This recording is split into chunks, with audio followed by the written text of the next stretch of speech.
Hello दोस्तों, नमस्कार।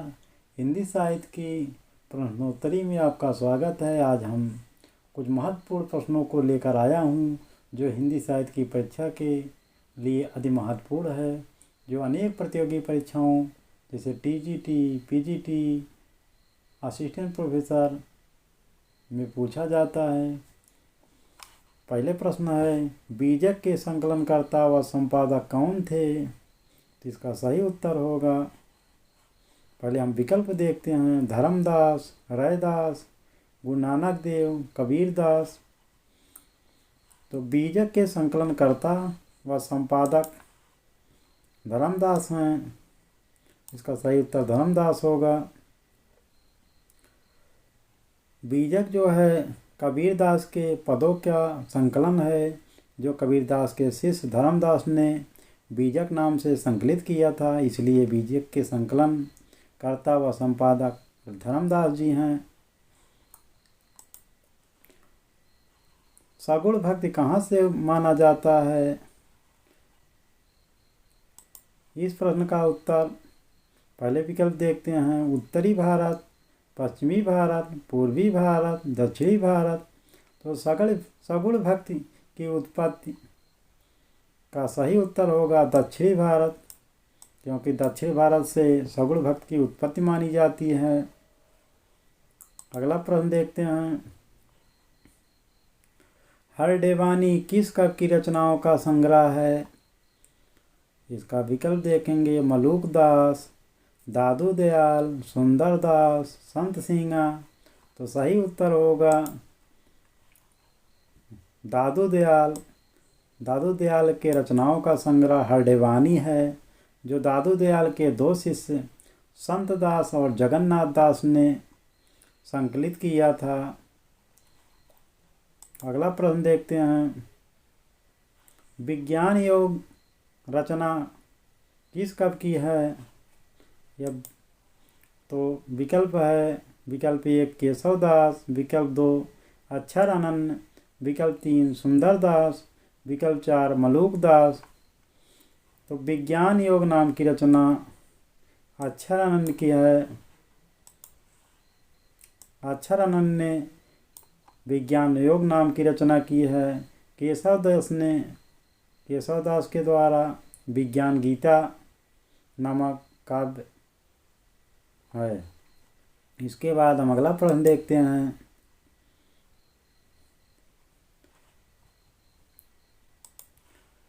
जायसी के किस रचना में कयामत का वर्णन है?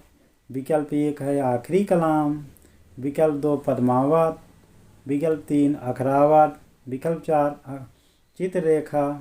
तो इसका सही उत्तर होगा आखिरी कलाम।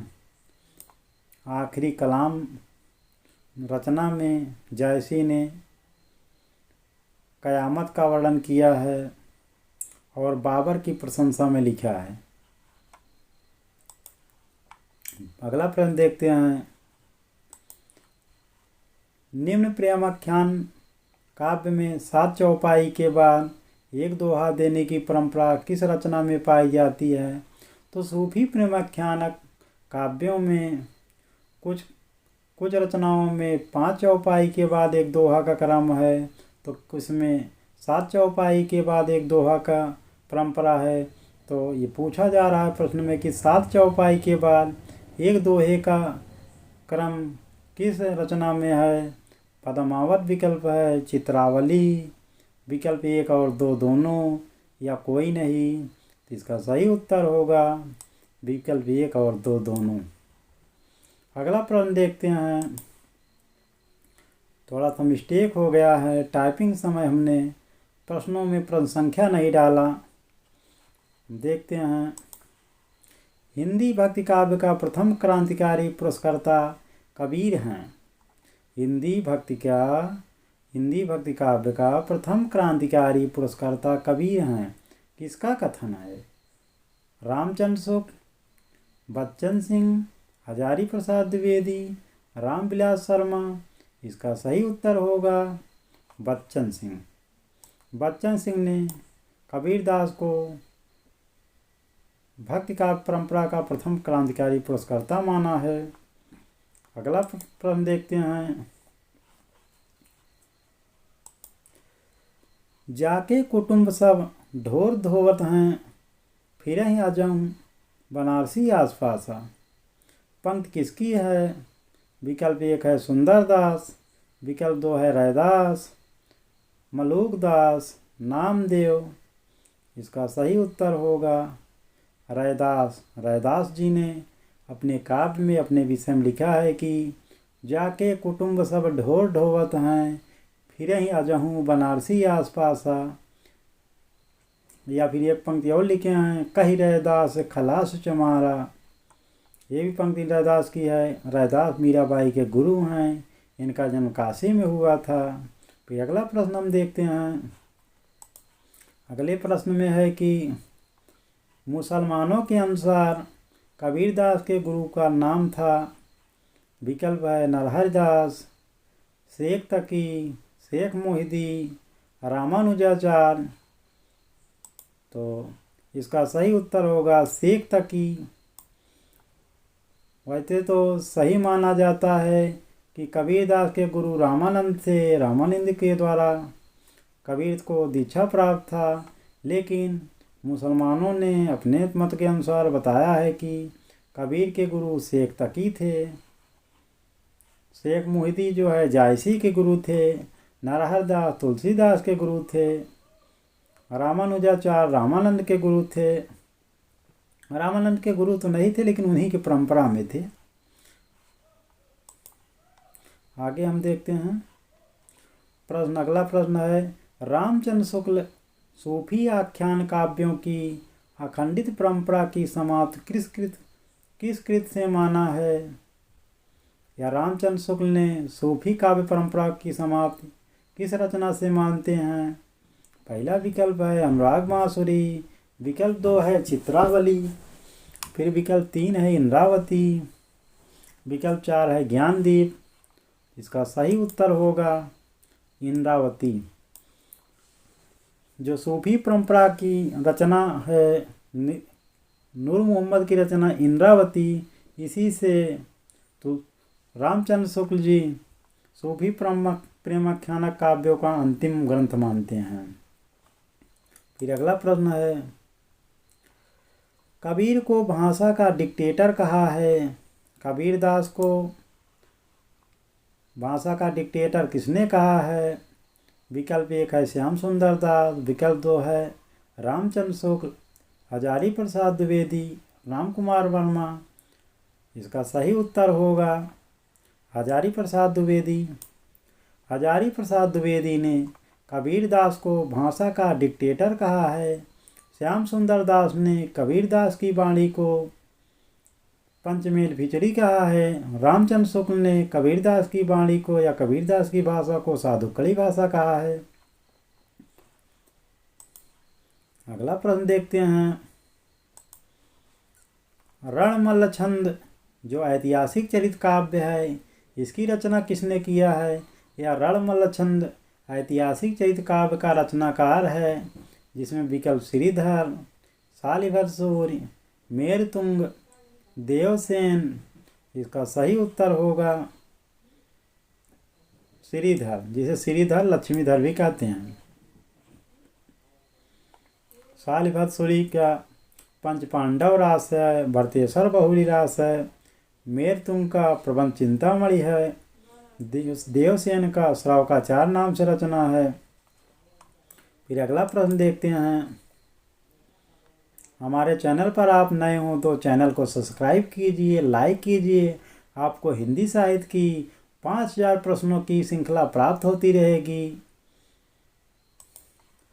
पुष्टि मार्ग को जहाज जात है, पुष्टि मार्ग को जहाज जात है, सो जाको कछ लेना हो तो लेव। सूरदास की मृत्यु पर ये पंक्ति किसने कहा था? या पुष्टि मार्ग को जहाज जात है, सो जाको कछ लेना हो लो। सूरदास की मृत्यु पर किसने कहा था? विकल्प है विठलनाथ, सूरदास, कृष्णदास, वल्लभाचार्य।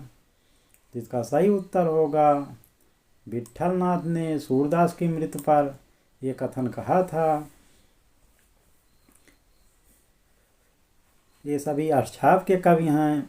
वल्लभाचार्य जो हैं किशोरदास के गुरु हैं। विट्ठलनाथ उनके पुत्र हैं, जिन्होंने अष्टछाप की स्थापना 1565 ईस्वी में किया था। फिर अगला प्रश्न देखते हैं। तुलसीदास के किस ग्रंथ में भ्रमर गीत का प्रसंग है? इसका विकल्प है गीतावली, रास पंचाध्यायी, कृष्ण गीतावली, विनय पत्रिका। तो इसका सही उत्तर होगा कृष्ण गीतावली, जिसमें भ्रमर गीत का प्रसंग है। गीतावली जो है सूरदास के अनुकरण पर तुलसीदास ने लिखा था, और रास पंचाध्यायी नंददास ने रोला छंद में लिखा था। विनय पत्रिका तुलसीदास की रचना है, जिसमें तुलसीदास के आत्म परिचय की जानकारी मिलती है। फिर हम अगला प्रश्न देखते हैं। भ्रमर गीत परंपरा में नंददास ने लिखा है भ्रमर दूत, भ्रमर गीत, भंवर गीत, प्रेम तत्व निरूपण। तो इसका सही उत्तर आप बताएं कि भ्रमर गीत परंपरा में नंददास ने किस नाम से रचना किया था? तो इसका सही उत्तर होगा विकल्प 3, भंवर गीत। भंवर दूत जो है सत्यनारायण कविलत ने लिखा था। भ्रमर गीत जो है कृष्णदास ने लिखा था। भंवर गीत नंददास ने लिखा था। प्रेम तत्व निरूपण ये भी रचना कृष्णदास की है। फिर हम अगला प्रश्न देखते हैं। अष्टछाप में पिता पुत्र की जोड़ी है। अष्टछाप जो जिसकी स्थापना 1565 ईस्वी में विट्ठलाचार्य ने किया था या विट्ठलनाथ ने किया था, जिसमें 4 शिष्य वल्लभाचार्य के थे, 4 शिष्य विट्ठलनाथ के थे, जिसे अष्टछाप कहा गया। उसमें ऐसे कौन कौन से कवि थे जो पिता पुत्र थे, जो ऐसे संत का पिता पुत्र, जैसे इसमें विकल्प है कुंभन दास, नंददास, छीत स्वामी, गोविंद स्वामी, कुंभन दास, चतुर्भुज दास, परमानंद दास, कृष्णदास। तो इसका सही उत्तर होगा कुंभन दास, चतुर्भुज दास। कुंभन दास चतुर्भुज दास पुत्र थे, कुंभन दास पिता थे। कुंभन दास जो है सबसे वरिष्ठ हैं अष्टछाप कवियों में। फिर अगला प्रश्न देखते हैं। किसका संबंध अष्टछाप से नहीं है? अर्थात ऐसा कौन सा कवि जो अष्टछाप में सम्मिलित नहीं था? कुंभन दास, सूरदास, कृष्णदास, सुंदरदास। इसका सही विकल्प होगा सुंदरदास। सुंदरदास जो हैं निर्गुण ज्ञानाश्रयी शाखा के कवि हैं, जो अष्टछाप के में से संबंधित नहीं हैं। फिर अगला प्रश्न हम देखते हैं। श्याम सुंदर दास ने रीत काल का प्रवर्तक किसे माना है? चिंतामणि को, विकल्प 2 है केशव दास को, विकल्प 3 है भिखारी दास को, या महाकवि देव को। इसका सही उत्तर होगा केशव दास। फिर अगला प्रश्न देखेंगे।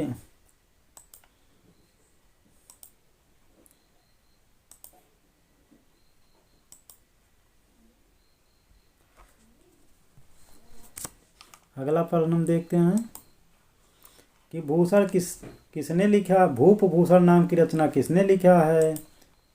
तो इसका विकल्प है करडेश कवि, नंददास, रहीमदास। तो इसका सही उत्तर होगा करडेश कवि। करडेश कवि ने 3 रचनाओं किया था, श्रुति भूषण, भूप भूषण। हम अगला प्रश्न देखते हैं। ललित ललाम के रचनाकार हैं। विकल्प 1 है मतिराम, विकल्प 2 भूषण, विकल्प 3 देव, विकल्प 4 केशव दास। इसका सही उत्तर होगा मतिराम। फिर अगला प्रश्न देखते हैं। रीत मुक्त काव्यधारा के कवि बोधा की रचना नहीं है। तो रीत मुक्त काव्यधारा की बोधा की रचना इसमें से कौन सी नहीं है? विकल्प 1 है विरहवारी, विकल्प 2 है इश्क लता, इश्क नामा। इनमें से कोई नहीं। इसका सही उत्तर होगा इश्क लता। इश्क लता नाम की रचना घनानंद की है।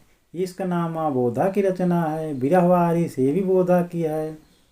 रीत मुग्ध काव्य धारा में घनानंद आते हैं, बोधा आते हैं, आलम आते हैं, ठाकुर आते हैं, द्विजदेव आते हैं।